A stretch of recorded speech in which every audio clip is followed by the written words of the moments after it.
আমার হাজবেন্ডের হচ্ছে টাকার লোভ, সবচেয়ে বেশি হচ্ছে টাকার লোভ, আর দ্বিতীয়ত হচ্ছে নারীর লোভ। উনি এক নারীতে আটকে থাকতে পারে না।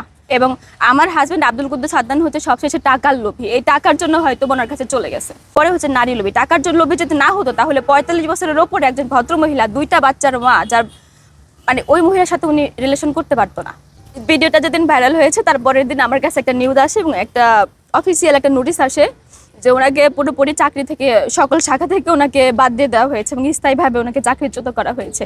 ওনারা ব্যবস্থা নিয়েছে, ওনারা তদন্তও করেছে, ওনারা ঘটনার সত্যতা প্রমাণ পেয়েছে। এবং আমি একটা অভিযোগ করেছিলাম, জিএম স্যারের কাছে চিঠিটা দিয়েছিলাম, অভিযোগটা চেয়ারম্যানের বরাবর। ওনারা এটা তদন্ত করে সত্যতা প্রমাণ পেয়ে ওনাকে বাদ দিয়ে দিয়েছে। না, আমি আর ওখানে যাইনি, আমি আর কারোর সাথে কোনো কথা বলিনি। ওনারা যেহেতু বাদ দিয়ে দিয়েছে তা এই জন্য আমি আর কোনো কথা বলিনি ওনাদের সাথে। ৪৫ বছরের উপরে হবে, নিচে হবে না, 50-এর কাছাকাছি একজন ভদ্র মহিলা। সে সবসময় ওয়েস্টার্ন ক্যারি করে এবং ওই মহিলার আমি যতটুকু জানি যে একটু মেবি টাকা পয়সা আছে, কোটিপতি যে সে তা না। এবং আমি খোঁজখবর নিয়েছি, ভদ্র মহিলা এই সাইফুরসের একজন স্টুডেন্ট ছিলেন, মোহাম্মদপুর ব্রাঞ্চের, আমাদের সাথে ক্লাস করেছে, আমিও তাকে দেখেছি।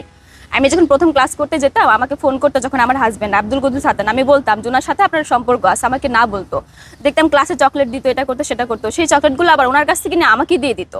এবং আমার যতটুকু মনে হয় যে ওনার কাছে শুধু একটু টাকা পয়সা আছে, একটু আমার কাছে আমার চেয়ে ওনার বেশি আছে। মানে ওনার নিজস্ব একটা গাড়ি আছে, বাড়ি আছে কিনা আমি জানি না, গাড়ি নিজের কিনা আমি তা জানি না। তবে আমরা একটা মাওয়া একটা ট্রিপে গিয়েছিলাম, মানে একটা পিকনিকে গিয়েছিলাম আমরা সবাই স্টুডেন্ট মিলে, আমার হাজব্যান্ড সহ। তখন আমার স্যার ছিল, তখন দেখেছি যে স্যারকে নিজস্ব প্রাইভেট কারে করে, আব্দুল কুদ্দুস আদনানকে নিজস্ব প্রাইভেট করে ভদ্রমহিলা মাওয়া নিয়ে গিয়েছে এবং আমরা সবাই গিয়েছিলাম হাইএসে করে, এবং উনি প্রাইভেট কারে স্যারকে নিয়ে গিয়েছে। মানে উনি আমার সাথেও কথা বলতো এবং এর আগেও আমি দেখেছি এই মেয়ের সাথে চা খেতে যেত, এই মেয়ের সাথে কফি খেতে যেত, অনেকগুলো ধরেছে, আমার সাথে ক্লাস করতো। আমার সাথে এটা নিয়ে ওনার সাথে ঝামেলাও হয়েছে যে আপনি আমার সাথে এইভাবে সম্পর্ক বিয়ে করবেন বলছে, তাহলে অন্য মেয়ের দিকে কেন এভাবে তাকিয়ে থাকছেন বা কেন অন্য মেয়েকে মেসেজ করছেন, এটা নিয়ে কয়েকবার ঝামেলা হয়েছে। উনি শুধু টাকা তো লোভী, সবচেয়ে বেশি হচ্ছে টাকার লোভী। আর উনি ওনার বাড়িতে যায় না, প্রতি দুইটা ঈদে যায় ওনার বাড়িতে। ওনার বাড়ি হচ্ছে নিতান্ত একটা চরে, পারুরিয়া চরে, দৌলতপুরে চরবাঘটিয়ার ওখানে অনেক বড় নদী, মানে যমুনা নদী। উনি ওনার বাড়িতে থাকে না, উনি ঢাকাতেই থাকে। আর ঘটনা ঘটিয়েছে আব্দুল কুদ্দুস আদনান হচ্ছে আমার কেরানীগঞ্জে এবং এই ঢাকাতে, এর জন্য আমি ঢাকাতেই মামলা করেছি। এবং আগের মামলাটা যেহেতু ঢাকাতে হয়েছিল এই জন্য আমি এখানেই করেছি। তবে আমি ওই চরবাঘটিয়া পারুরিয়া চেয়ারম্যান, মেম্বার এবং ওনার ভাই, গ্রাম পুলিশ এবং আশেপাশে যত গণ্যমান্য ভদ্র শিক্ষিত লোকজন আছে তাদের সাথে আমি কথা বলেছি, কন্ট্যাক্ট করেছি। তারা আমাকে বলেছে ওখানে যেতে, তারা একটা সুষ্ঠু সমাধান দিতে পারে কিনা, চেষ্টা করবে, আমাকে এই কথাটা বলেছে।